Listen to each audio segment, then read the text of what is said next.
Algo que nós precisamos entender de Deus, e que é tão simples e tão claro na Bíblia, mas que a gente endurece o coração. É quando Deus nos pede alguma coisa e a gente é muito apegado.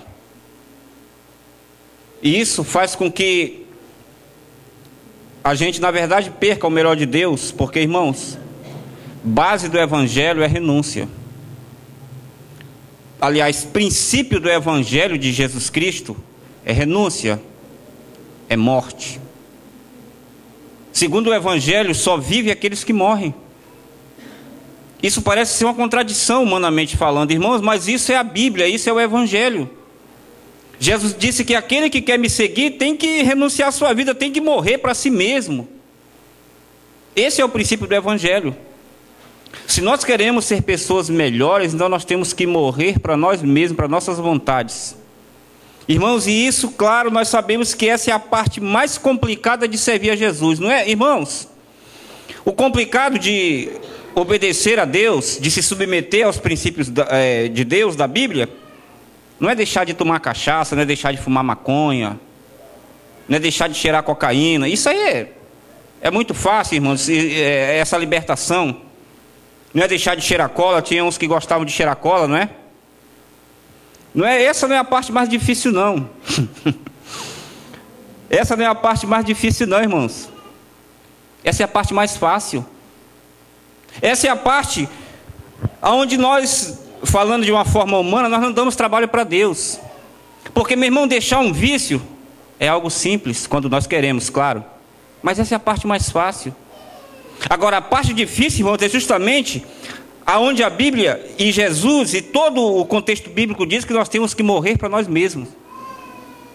E a gente olha para o sacrifício de Jesus e a gente imagina, não, mas esse princípio começou com Jesus. Não, começou desde o princípio do mundo.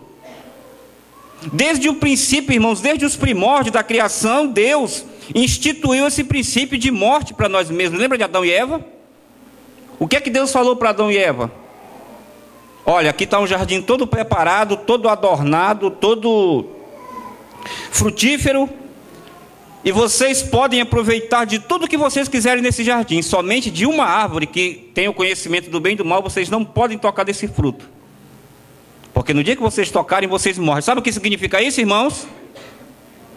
Morte para si mesmo. Porque Deus, Ele lançou, Ele instituiu um mandamento. Ele disse, vocês não podem tocar nessa árvore. Isso significa morte para si mesmo. Adão e Eva, naquele momento, eles tinham que mortificar sua própria carne para não comer do fruto do conhecimento do bem e do mal. Então esse negócio de morte não faz parte só do Novo Testamento, não, irmãos, é desde a criação.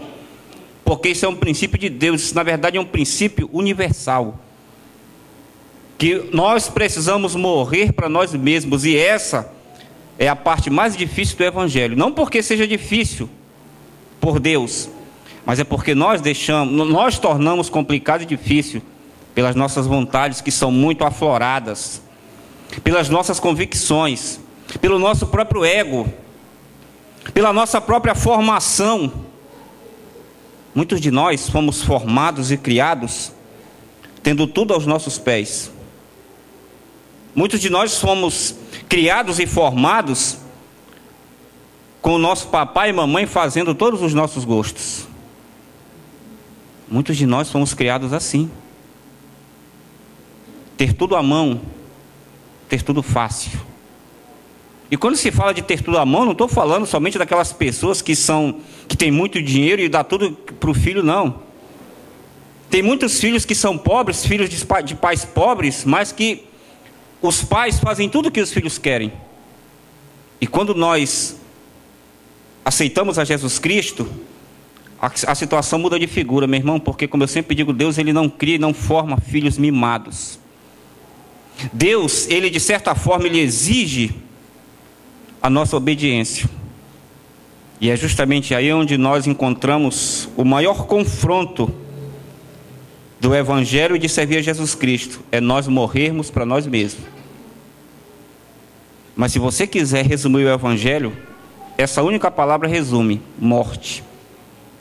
Desde o princípio era assim. E é assim também durante todo o decorrer da Bíblia. Abra sua Bíblia aí em Gênesis capítulo 22.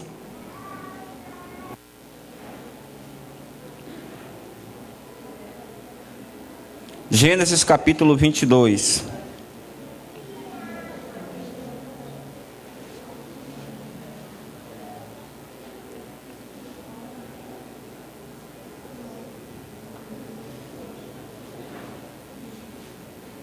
Gênesis 22, todo mundo encontrou? Diz assim o versículo 1 e 2. Depois destas coisas, provou Deus a Abraão, dizendo-lhe: Abraão, e este respondeu: Eis-me aqui. Então disse Deus: Toma o teu filho, o teu único filho Isaque, a quem amas, e vai à terra de Moriá, e oferece-o ali em holocausto sobre um dos montes que te mostrarei. Mais uma vez aqui nós vemos o mesmo princípio de morte. Irmãos, esse aqui é um exemplo de obediência, um dos mais lindos, depois do de Jesus Cristo, que eu encontro na Bíblia. Porque aqui, Abraão, eu creio que todo mundo conhece a história de Abraão, que foi chamado de um homem segundo o coração de Deus. Não foi Abraão? Quem foi o homem segundo o coração de Deus? Como era chamado Abraão? Pai da fé. E qual era a outra denominação? Amigo de Deus. Esse era Abraão. E nós sabemos que todo o contexto de promessa de Deus, ele se inicia em Abraão. Todo o contexto, porque a própria Bíblia diz que nós somos descendentes espirituais de Abraão. Sabe o que é maravilhoso disso? É que todas as bênçãos e promessas de Deus que estão decretadas para Abraão, elas podem nos alcançar. Mas observe uma coisa, eu creio nisso profundamente, que as mesmas bênçãos que sobrevieram sobre Abraão estão sobre a minha vida. Eu creio nisso. Só que nós temos que entender uma coisa. Nós temos que conhecer a história de Abraão. Nós sabemos que ele foi chamado de pai da fé porque esse homem realmente foi alguém de fé, porque Abraão foi chamado. Ele vivia em um contexto de uma cidade idólatra, na cidade de Ur. E era uma cidade que não tinha nenhum tipo de relacionamento com Deus de Israel, o Deus Criador. E Deus, a Bíblia diz que Deus se manifesta para Abraão e diz: Abraão, sai da tua terra e da tua parentela para um lugar que eu te mostrarei. Ou seja, deixa tudo aquilo que tu construiu até aqui, deixa tudo para trás e vem para uma terra que eu vou te mostrar. E nós sabemos que Abraão, ele deixou realmente tudo e seguiu a Deus. Nós somos descendentes espirituais de Abraão, você crê nisso? Que as mesmas promessas que estão para Abraão também se estendem até nós? Amém ou não? Amém. Então nós temos que também agir da mesma forma que Abraão agiu. Abraão, ele deixou tudo para trás. Deus disse: Abraão, sai da tua parentela, esquece o teu pai, esquece a tua mãe, esquece todos os teus parentes, porque eles não têm aliança comigo, tu tens. O que acontece é que nós ouvimos a voz de Deus quando Jesus Cristo, através do Espírito Santo, nos chama para a salvação, para transformar, para mudar as nossas vidas, para nos colocar no contexto que Deus quer nos colocar. Só que nós decidimos servir a Jesus Cristo porque é decisão própria, embora o Espírito Santo convence do pecado, da justiça e do juízo. Isso é o trabalho do Espírito Santo. Quando nós temos a consciência de que nós estamos vivendo em pecado, de que a nossa vida não está nos agradando, isso é o convencimento do Espírito Santo, mas nós não devemos esquecer que a decisão final é nossa. Quando a Bíblia diz que o Espírito Santo convence do pecado, da justiça e do juízo, não significa que ele me traz para a igreja. Ele pode até trazer para a igreja, mas a decisão de vir aqui na frente e aceitar a Jesus Cristo, ela cabe a mim tomar essa decisão. O que acontece é que às vezes nós queremos, pelo fato da Bíblia ser clara em dizer que nós temos que depositar tudo aos pés da cruz, nós queremos depositar as nossas responsabilidades que cabem a nós, são responsabilidades humanas, nós queremos colocar nas mãos de Deus. Deus, irmãos, ele não vai, como eu sempre digo para vocês, Deus não vai enviar um anjo com um cântaro de óleo, de unção, de santidade derramar sobre nossas cabeças e nós vamos passar a ser santos. Não, santidade é uma decisão pessoal. Deus não vai derramar um cântaro, não vai mandar um anjo vir com um cântaro cheio de óleo, de azeite, de amor e derramar nas nossas cabeças, e a partir daquele momento vamos amar todos incondicionalmente. Isso não existe. Porque o amor também é uma decisão que nós tomamos. Não adianta somente pedir: Deus, eu quero amar ao meu próximo, Deus, eu quero amar a minha esposa, Deus, eu quero amar ao meu marido, eu quero amar, Deus, aos meus filhos, eu quero amar a minha mãe e o meu pai. Não adianta somente pedir, porque o amor não vai descer através de um anjo numa bandeja e você vai colocar esse amor dentro de você. O amor é uma decisão que nós tomamos. O amor é uma decisão que cabe a cada um de nós. E eu poderia falar muita coisa acerca do amor, mas eu não vou falar de amor. Mas eu quero mostrar para vocês que quando nós decidimos seguir a Jesus Cristo, nós infelizmente temos uma atitude, embora tenhamos as mesmas promessas de Abraão, mas nós temos uma atitude também parecida com a de Abraão. Porque observa que Deus disse bem claro para Abraão: Abraão, sai da tua terra e da tua parentela. Ele saiu da terra e sai da tua parentela, ou seja, esquece todos esses teus parentes aí que não têm aliança comigo e vai para uma terra que eu vou te mostrar, porque tu vai ser pai de muitas nações. Todos nós conhecemos o contexto da história, que Abraão, ele levou Ló, que era seu sobrinho. Abraão também levou seu pai, porque claro, era muito próximo. Quem que não ama um pai? Quem que não ama a mãe? Só que a ordem de Deus era que Abraão deixasse tudo para trás e seguisse somente a Deus. Sabe o que isso significa? Confiança em Deus. Se tem uma das coisas que também é complicada para nós desenvolvermos na nossa vida cristã, é nós confiarmos em Deus. Porque observa que Abraão levou Ló, Abraão levou o pai dele. Vê o resultado que houve com Abraão. A Bíblia diz, se você ler o contexto da história de Abraão, você vai ver que os pastores de Abraão, eles brigaram com os pastores de Ló. Ou seja, houve confusão, houve desavença. Sabe por quê? Porque Abraão não obedeceu totalmente a Deus.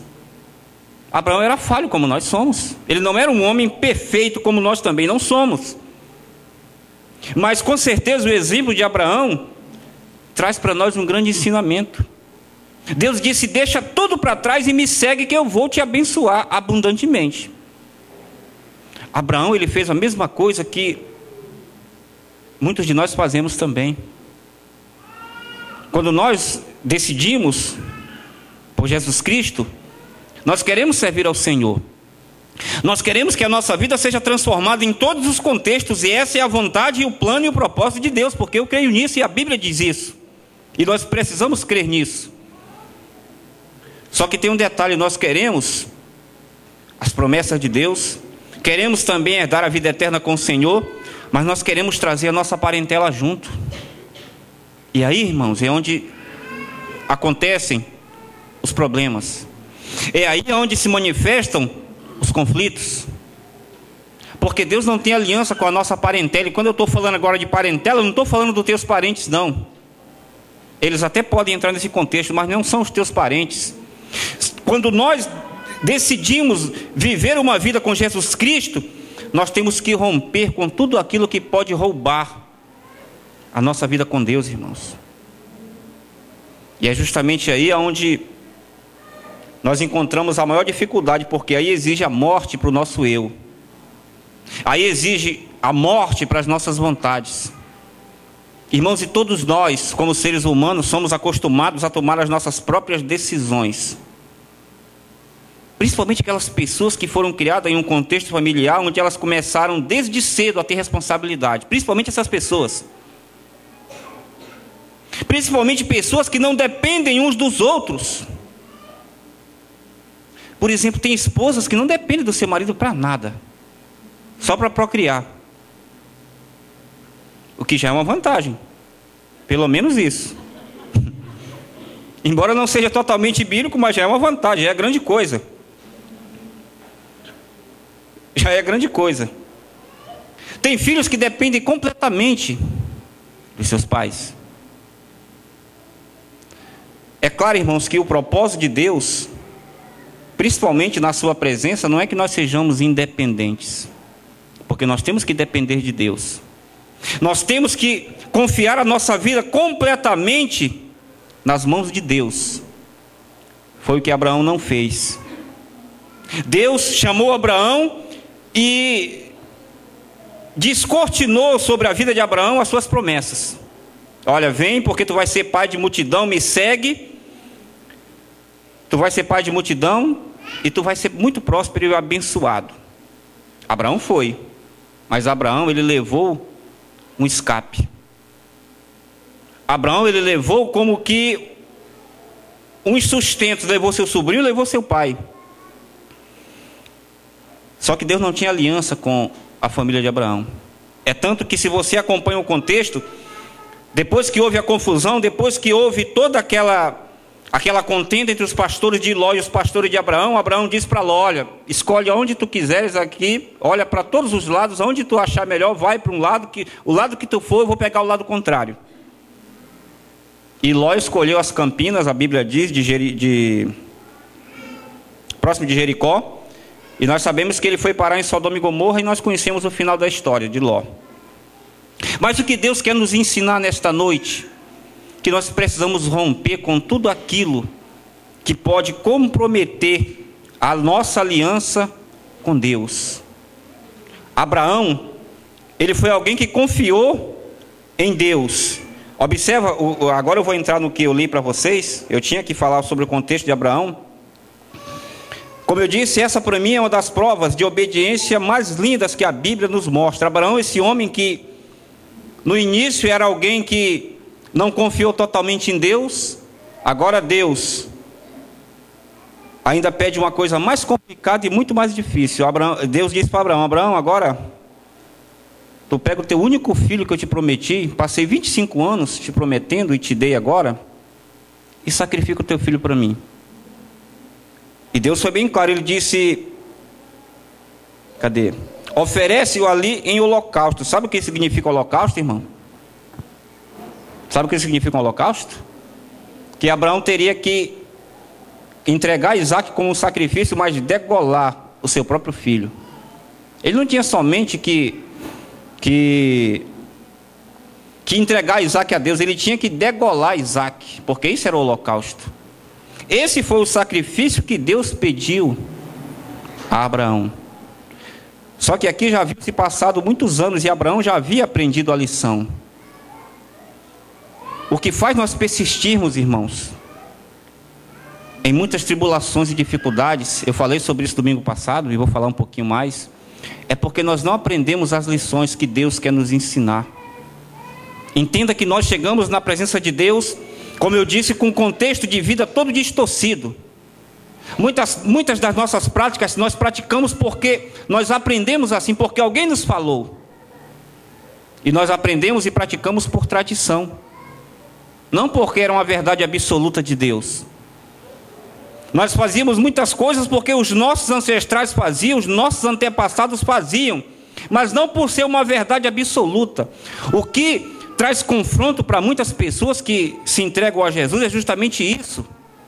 É porque, meu irmão, a Bíblia, os princípios de Deus, eles não são feitos por tradições. As coisas que nós fazemos, que Deus pede de nós, que nós façamos, não são coisas de tradições. São princípios que trazem para nós vida. Se Abraão tivesse obedecido da primeira vez que Deus disse: Abraão, sai da tua terra e da tua parentela e vem para uma terra que eu te mostrarei, e Abraão tivesse rompido, ele não teria passado pelas dificuldades que ele passou. Só que Abraão, ele quis, como muitos de nós também gostamos de fazer, ele quis dar uma ajudinha para Deus. Ele pensou: não, Deus está me mandando, mas eu posso levar meu sobrinho. Não tem nada a ver o meu sobrinho, é só o meu sobrinho. Ah, se eu levar meu pai, que já está numa idade avançada, não vai ter problema. Assim acontece conosco. Nós conhecemos a Bíblia, conhecemos o plano da salvação, nós conhecemos o mandamento que fala sobre santidade, sobre obediência, fidelidade, sobre renúncia e sobre morte, mas nós queremos ainda trazer na nossa bagagem algumas coisinhas lá do passado. Só que a Bíblia diz que Deus, ele não está interessado em nosso passado. O nosso presente Deus quer tratar e mudar, para que o nosso futuro seja um futuro brilhante. O teu futuro vai ser um futuro brilhante, meu irmão. Se você realmente obedecer e confiar em Deus. Observa que depois dessas coisas, Deus pede o único filho de Abraão, Isaque, como holocausto. Como eu disse, holocausto significa que Abraão teria que degolar o seu filho. Agora te imagina aí, vocês que são pais e mães, te imagina no lugar de Abraão. Deus pediu o teu único filho. Aquele filho que talvez você, com certeza, dá a sua vida por ele. Se fosse preciso você dar um braço, você daria. Será que realmente a tua fé iria permanecer firme no Senhor se Ele pedisse o teu filho como sacrifício? Sabe o que é interessante disso, irmãos? É que Deus nunca vai pedir os nossos filhos como sacrifício. Louvado seja o nome dEle por isso. Mas sabe o que é triste disso? Tem a parte boa, que Ele não vai pedir os nossos filhos, amém? Mas tem a parte triste. Quer saber a parte triste?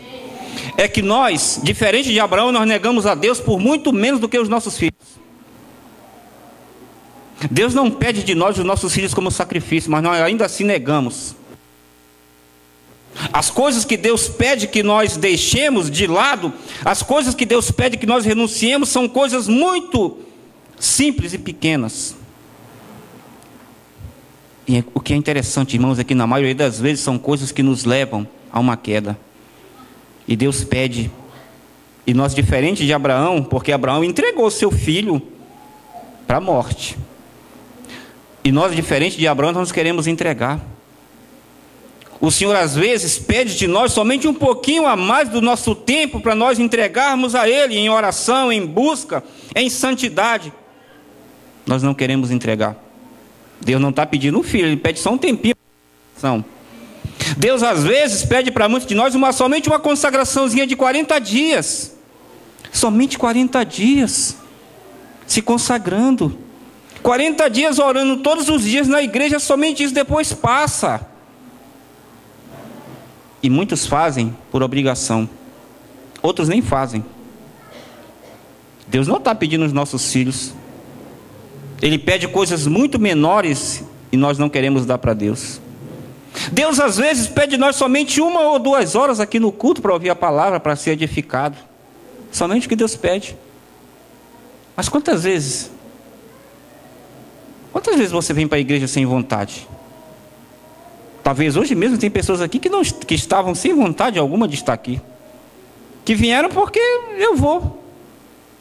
Eu vou porque eu tenho que ir. Mas que na verdade seu coração não estava aqui. Agora eu espero que esteja. Deus não está pedindo aos nossos filhos. Ele nos pede coisas muito menores. E nós ainda assim o negamos. Como eu disse, Deus passou 25 anos prometendo, dizendo para Abraão: Abraão, eu vou te dar um filho e tu vai ser alguém muito abençoado. O teu filho vai ser a semente que vai se multiplicar sobre a terra. Vai ser pai de multidões. E Abraão passou 25 anos, tentou também ajudar a Deus, porque nós sabemos que Abraão se relacionou com a sua empregada. Deus não mandou Abraão se relacionar com a sua empregada. Observe, irmãos, como é importante nós obedecermos a Deus em todos os aspectos. Deus falou que ia dar um herdeiro para Abraão. E Sara, como já estava muito velha, com 90 anos, mas ainda estava enxuta, né, com 90 anos, porque um faraó se apaixonou por ela, devia ser uma mulher bonita, com 90 anos, para atrair a atenção de um homem, deve ser linda. Devia ser realmente a glória de Deus. Por isso, de vez em quando eu oro: Deus, me dá unção de Sara. Porque a mulher tinha 90 anos e Faraó se apaixonou por ela, devia ser uma mulher linda, com 90 anos, viu, irmão? Deus faz. Deus transforma. Deus faz plástica espiritual. Isso não é só para as mulheres não, é para os homens também. Amém? Mas observe, irmãos, Deus fez essas promessas e mais uma vez Abraão, ele quis, infelizmente, colocar o seu dedinho ou a sua mão no que Deus tinha determinado, porque Deus disse: eu vou te dar um filho. E Sara, como estava muito apressada, é o nosso erro também que nós cometemos, é ser apressado, nós não temos paciência de esperar. Eu falei sobre isso de manhã, na Santa Ceia. É um dos grandes defeitos que nós cometemos. Nós não temos paciência de esperar o momento de Deus. Por isso, muitos aqui têm perdido a bênção. Muitas pessoas aqui, eu falei de manhã e vou falar de novo. Muitas pessoas aqui nessa igreja, desse ministério, que fazem parte aqui desse ministério Rema, têm perdido ou não têm alcançado o melhor de Deus porque têm sido pessoas impacientes. São pessoas que não têm confiança de esperar o momento de Deus agir. Sara também foi assim. Ela quis dar uma ajudinha na promessa de Deus. E ela disse: olha, Abraão, pega minha serva. Pega minha serva Agar, que ela está aí fértil. Devia ser jovem. E faz esse filho com ela aí. Abraão deve ter titubeado um pouquinho, mas olhou e disse: bom, se minha mulher está liberando, então estou indo lá. E ele foi e aproveitou. E realmente ele fez o filho. Nasceu Ismael. Só que nós sabemos também o contexto dessa história. Ismael não era o plano e o propósito de Deus. Ismael não era o melhor de Deus, porque o melhor de Deus era Isaac. O plano de Deus era com Abraão e com Sara. Esse era o propósito de Deus. E Abraão, mais uma vez, ele foi apressado e desobedeceu um pouquinho a Deus. Ou seja, ele infelizmente errou o alvo. Ele se relacionou com a sua empregada e nasceu Ismael. E nós sabemos o que aconteceu. A Bíblia diz que Ismael, depois que nasceu Isaac, Ismael perseguiu constantemente Isaac, ao ponto de Sara ter que mandar